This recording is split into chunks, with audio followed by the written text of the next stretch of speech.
This is ASPE Lecture 9 video. So in this lecture, I'm gonna show how to do basic Flutter navigation. So here are the links to the previous lectures, and here are some basic terminal commands. Just a reminder: cd and d plus the name of the directory list, and then pwd and vi. Okay, so pages in Flutter. How do you navigate between pages? For example, you have a home page and you have a page 2 and a page 3, okay? They're connected by things called path, and then basically they're just like these links between pages. So how exactly do they work? So basically all the pages, they're kind of like pushed in a navigation system called it's kind of like a stack. So basically like you have the beginning page, and then each time you go to a new page, it's gonna push in a new one, and it's gonna push in a new one and continue. And then each time you go back a page, it's gonna pop the one or like pop another one, you know. Okay, so like for example, you have a home page. This is just for those who's unfamiliar with stacks. If you have a home page, that's one, and then you log in, so that's two, and then you go to another page, like for example menu, it's three, and then you go back to home page, so it pops out the menu and goes back to two. So this is how it works. A navigator must be inside a gesture detector or icon or button or anything that can like call a function when you click it. So the main thing is here is like on tab, and the navigator dot push replacement context material page route builder context to page 2. So here's I'm going to a page called page 2 here, and here's the push, which is going to the page but without replacing the thing in the stack. So if you have a push replacement, it's gonna it's gonna wipe clean the stack, but if you have just a push, it's just gonna add a new one to the stack. So the difference is when you use push replacement, you can't go back to the page when you pop, but you can push and pop, so you can go to the page and go back. So here's an example code. You can just copy this if you want to go to page 2, or you can change this to another class name. Okay, yeah, this just to go back. So that's what I said just now. If you have a push replacement, it's gonna mess up your stack. So take this for example. We have a login page and a home page. So I just wanna click login and then go to the home page. So I'm gonna show how the code works. So right now we have main.dart, which is basically like the home page, or like the login page now. So I'm just gonna copy this and paste it and change the name to home.dart. And then because there are two different files, you have to import home.dart here, and then now it's inside. So after that, like you can see, the thing is called my app. So my app is running my home page, and my home page is basically like that. So it's kind of like something you have to do in my home page when you click login. I kind of already have it here, so I'll just comment this code. Okay, like that. Let's just name this home. Okay, now we go to home and change it up slightly. Just delete this part, and then change the my home page to just home. Done. Easy. And then we can also change this login thing. For example, we change it to back, so we can go back. And then we don't need this anymore, but I'll just keep it there just in case, and then let's just delete that. Okay, and then let's turn that to my home page. Okay, and then also import main.dart.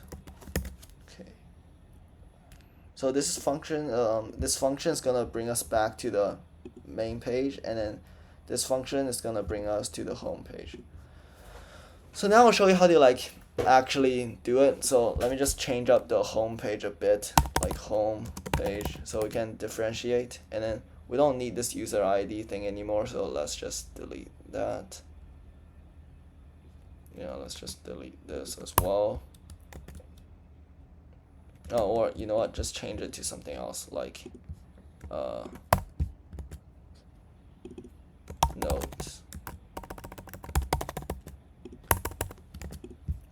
yeah, whatever, it doesn't matter. And then we change it to back and go back. So yeah, this should work. Yeah, this should work. So yeah, when you click login, you're gonna go to the home page. Oh yeah, if we want it to work, let's just do push, and then we can do push as well. I'll show how to do the pop later. Okay, so now we just get the simulator in the terminal, and then just remind ourselves pwd, we're in user, so let's just go to document and then go to hello, which is where this project is, and then just flutter run.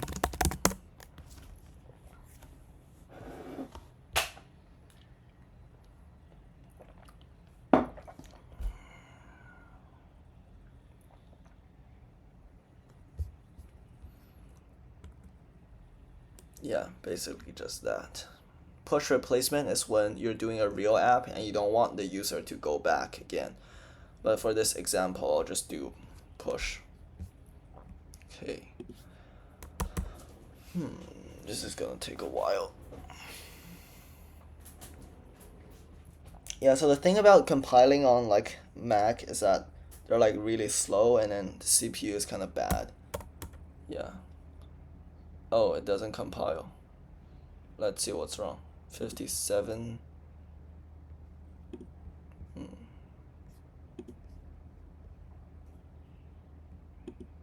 Oh, it is provided, so.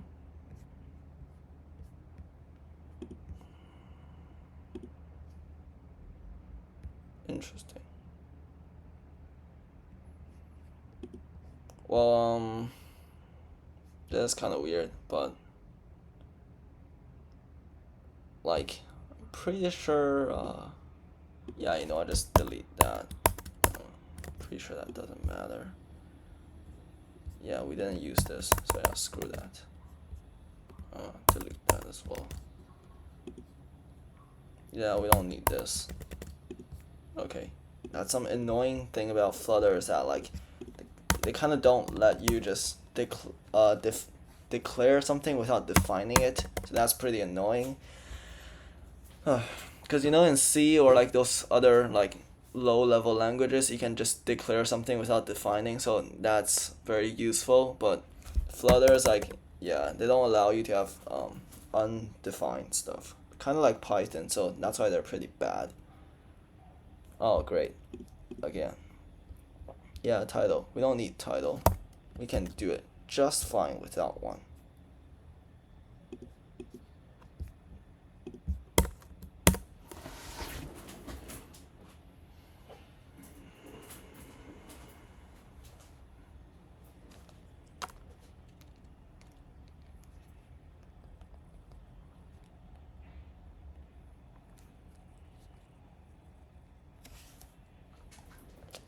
Ah, you're kidding me.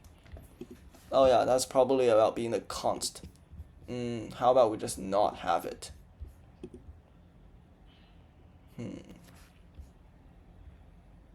Yeah, you know what?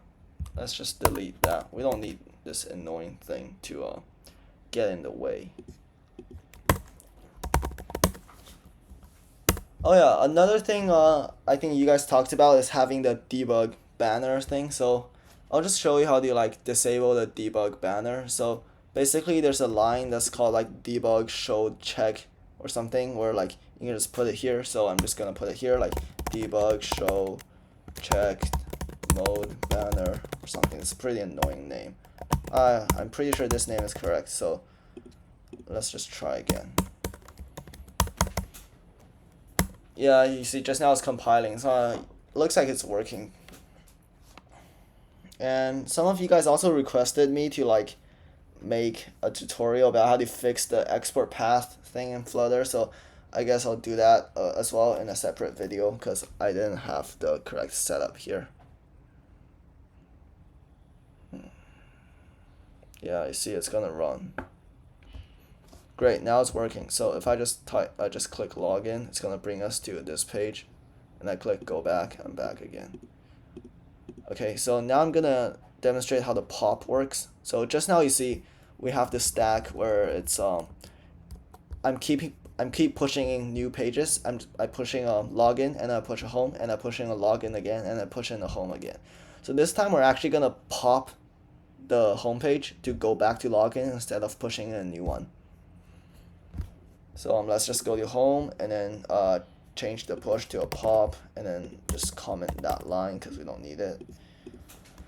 Okay, do a hot reload and then log in and then go back. You see it works just the same. However, if I do this to a push replacement, like I said, it's gonna erase the thing, and then let's do another reload, a hot reload. Okay, and I log in and I go back. Boom, it breaks. So yeah, that's why you don't do a push replacement. Just do push. So yeah, that's basically how you do navigation.